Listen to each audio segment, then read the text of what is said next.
make the discovery. As long as someone makes the discovery, I'd be happy with that. If it was only you, David, could make that discovery, maybe I'd think about it a bit more differently. But, you know, I've thought about this with Mars. Like, would you want to die on Mars, Piers, if you were offered a trip to live there? Well, it depends. I mean, Elon says you have to replicate exactly life on Earth on Mars. So he said, if you even forget about one vitamin, then that could wreck everything.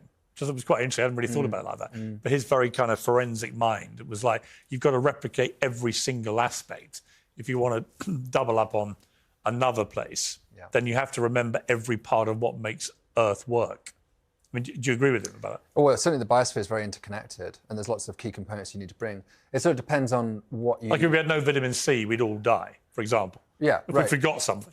If it's going to be a truly independent colony, then it would need to make all its vitamin C itself, for instance. Yes, that's true. But I think what probably the early version of a Mars colony, if I was thinking more realistically, it's probably going to be a big dome, right? That's not going to look anything like the Earth. It's going to be like a Center Parcs place or something. And maybe within that dome, you would have some emulation of what it's like on the Earth, but it would surely be very dependent on ships and food supply coming from Earth for a long time.